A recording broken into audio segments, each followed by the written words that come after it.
लोगों के सहयोग से विधानसभा में हर पल पूरे सेवा समय का काम करते हैं, कैसे क्षेत्र का विकास हो सके उस दिशा में भी काम करते हैं।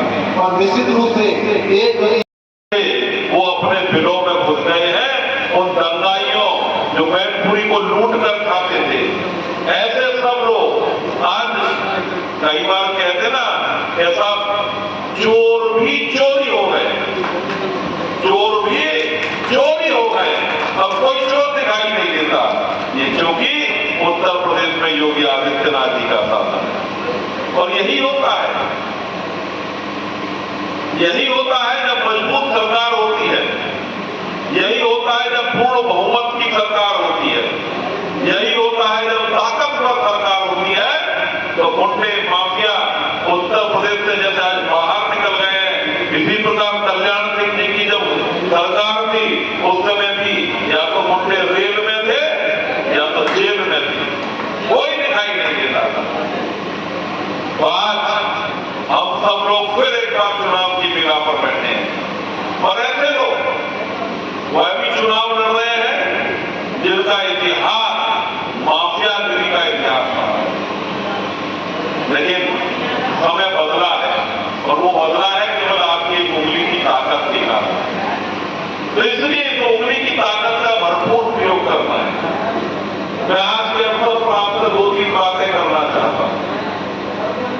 उत्तर प्रदेश की सरकार हमारी बहुत संवेदनशील सरकार है और उसी संवेदना के साथ शिक्षकों और प्रधानाचार्यों विद्यार्थियों की चिंता करने का काम हुआ है। बहुत सारे हमारी जो मान्यता की नीतियां थी उन मान्यता की नीतियों में परिवर्तन हुआ है। आज मान्यता लेना आसान भी हुआ है और प्रभावी भी हुआ है। इसी प्रकार से जब शिक्षकों की बात आती थी, हम लोगों ने जब मैं स्नातक का चुनाव लड़ रहा था उस समय भी हमने अध्यापकों के साथ बातचीत में कहा था कि हम कुछ ना कुछ एक ऐसी शिक्षकों की सेवा नियमावली बनवाने का काम करेंगे। और मित्रों, आपको जानकर खुशी होगी वह सभी वित्तहीन शिक्षकों की सेवा नियमावली वह प्रचलन में है, उस पर काम चल रहा है। आप लोगों की नौकरी भी सुरक्षित रहे, उचित रहे और प्रभावी रहे, यह कोशिश भी उत्तर प्रदेश सरकार की है। हम लोग आज अब देश की पंचायत का चुनाव कर रहे हैं। 2014 से ये जो पीछे बैठे हैं इधर बालक बताओ से या सब बुद्धिजीवी बैठे हैं, क्योंकि शिक्षकों से अधिक बुद्धिशाली और बुद्धिजीवी देश में दूसरा कोई नहीं है। इसलिए मैं चर्चा कर रहा हूं 2014 से पहले के देश का स्थिति क्या है। आप लोग बैठते हैं सब लोगों के बीच में, देश के अंदर आप लोगों ने वो आंदोलन भी देखा होगा, अन्ना हजारे जी भी आंदोलन कर रहे थे, इंडिया अगेंस्ट करप्शन। क्यों जरूरत पड़ी? मैं उस समय विद्यार्थी परिषद में था, हम लोगों ने भी एक बड़ा आंदोलन खड़ा किया पूरे देश के अंदर, यूथ अगेंस्ट करप्शन। और हमारे भारतीय जनता पार्टी के राष्ट्रीय महामंत्री इस समय है, पूर्व में उत्तर प्रदेश के संगठन महामंत्री थे आदरणीय सुनील प्रसाद जी। हम लोग जब उनके साथ काम करते थे वो उसके यूथ अगेंस्ट करप्शन के राष्ट्रीय संयोजक थे। पूरे देश के अंदर हर जिला कस्बा विद्यालय के अंदर उस आंदोलन का संचालन हुआ। और वो कारण क्या था? देश का वातावरण इस प्रकार का था, चारों तरफ केवल भ्रष्टाचार नजर आता था। और वो भ्रष्टाचार आप देख रहे होंगे, आपने सुना होगा, कॉमनवेल्थ घोटाला हो, आदर्श सोसाइटी घोटाला हो, पनडुब्बी घोटाला हो, हेलीकॉप्टर घोटाला हो, कोयला घोटाला हो। मैंने अर्थ कहे तो ना आकाश ना पाताल न धरती, किसी को भी उन्होंने घोटाले में छोड़ा। घोटाला भी किस तरह का था, जैसे आपको समझ में आए उसका एक आसान बात बताता हूं। जो कॉमनवेल्थ घोटाला हुआ, उस कॉमनवेल्थ घोटाले में घोटाले जैसा क्या था? एक तो पूरे विश्व के कॉमनवेल्थ के लोग आए थे, उसमें जो कुर्सियां लगाई आरबीआई मंच के और आगे पीछे कुर्सियां लगी है, ये कुर्सियों का किराया जाएगा। अब अगर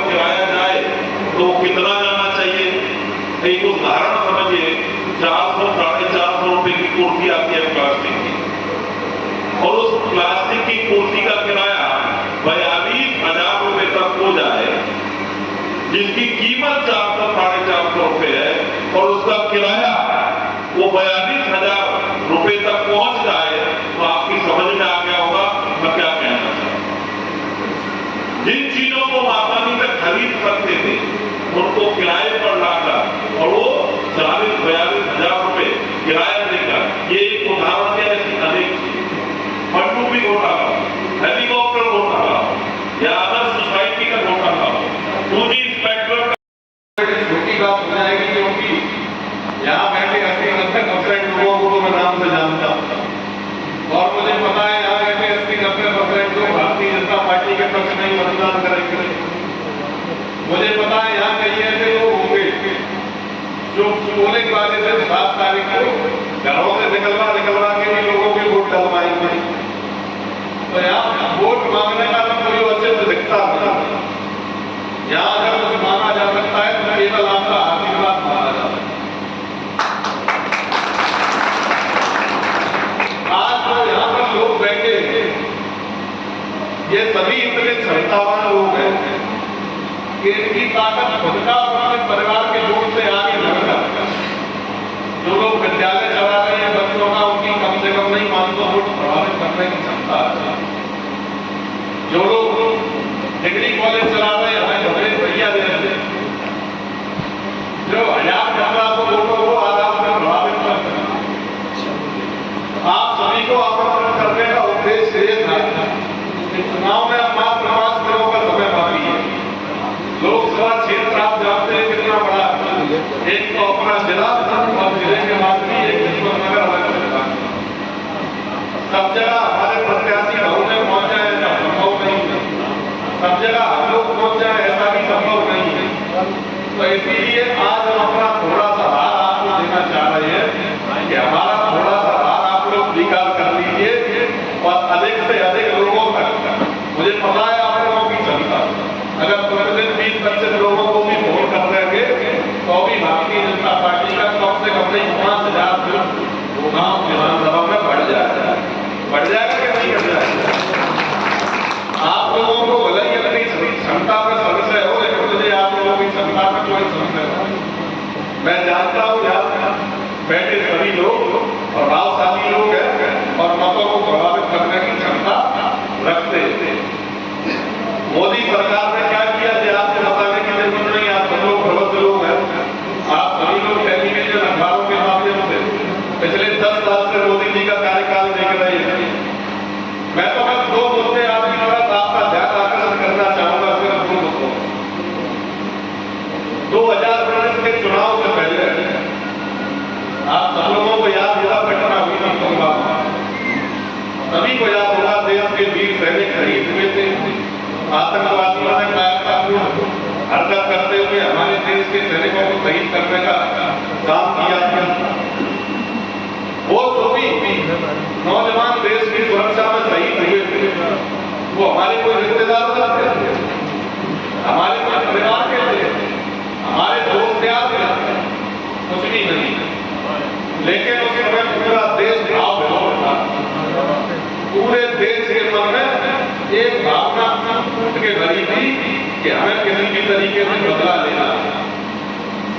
लेकिन कुछ नकारात्मक लोग भी थे, वो कहते थे कि सालों से ऐसा होता है, आतंकवादी तो सालों से हमारे लोगों को मारते आए हैं, इस बार क्या बदल जाएगा? इस बार भी केवल और केवल पाकिस्तान सरकार को अत्याचार किया जाएगा और कुछ भी नहीं बदलेगा।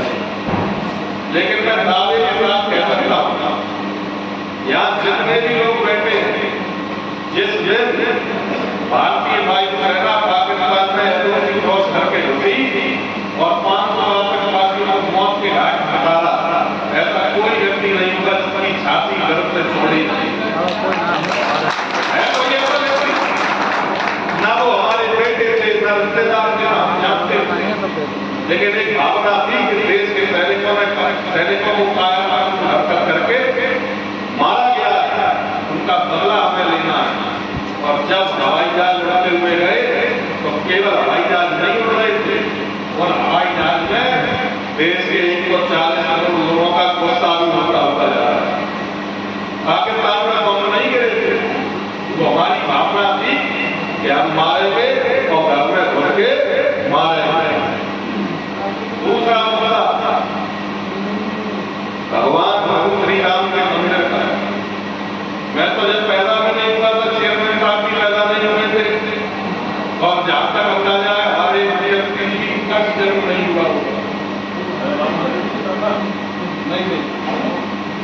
क्या नाम नारा हम लोग लगाते थे अपना आंदोलन चला तो और अच्छी बात भाई साहब जेल भी होके आ गया। हम लोग नारा लगाते थे कसम राम की खाते मंदिर नहीं बनाएंगे, तारीख नहीं बताएंगे, विपक्ष के लोग आरोप लगाते हैं। हम लोग नारा लगाते थे कसम राम की खाते हैं मंदिर नहीं बनाएंगे, और विपक्षी मजाक उड़ाते थे कि मंदिर तो बनाएंगे लेकिन आप तारीख नहीं बताएंगे। अब तारीख मालूम पड़ेगी, कोई भी विपक्षी है कहता है तारीख नहीं बताएंगे। आदरणीय गुरु जी हम सभी लोगों के बीच में है, जैसा कि आपको पता है कि लगातार आदरणीय विधायक जी इस क्षेत्र में आप सेवा करने का काम कर रहे हैं। प्रधानाचार्यों की एक कार्यक्रम प्रधानाचार्य प्रबंधक का है, आपसे जो जुड़ी समस्याएं हैं उनको उठाने का काम लगातार आदरणीय गुरु जी करते हैं। आपने नगर पंचायत भोगांव में हमें आशीर्वाद दिया, लगातार हम आपकी सेवा करने का काम करते हैं। और निश्चित रूप से जब आपके समर्थन से, क्योंकि जो प्रबंधक होते हैं और जो प्रधानाचार्य होते हैं ये समाज के मंत्री होते हैं, अगर प्रबंधक की इतनी अपार क्षमता होती है क्योंकि उसका दायरा बहुत बड़ा होता है, बच्चों का जो भविष्य होता है अपने विद्यालयों में, वो बच्चों का बेहतर भविष्य कैसे बेहतर होता है ये दिशा में काम करते हैं। इसलिए ज्यादा से ज्यादा परिवार और ज्यादा से ज्यादा लोग उनसे जुड़े हुए होंगे। प्रधानाचार्य लोग समाज को एक दिशा देने की तय करते हैं, हमारे बच्चों का कैसे भविष्य अच्छा होगा वो दिशा में कार्य करते हैं। तो निश्चित रूप से आप समाज की एक मेहनत करी है, उसमें कहने में कोई भी संकोच नहीं, कोई भी गुरेज नहीं। मैं आपसे यही अनुरोध करना चाहूंगा कि आपने अपने श्री चरणों के आशीर्वाद से नगर पंचायत भोगांव में श्रीमती नेहा तिवारी को आपने चेयरमैन बनाया। हम लोग आपकी सेवा करने का काम कर रहे हैं। हम लोग जिस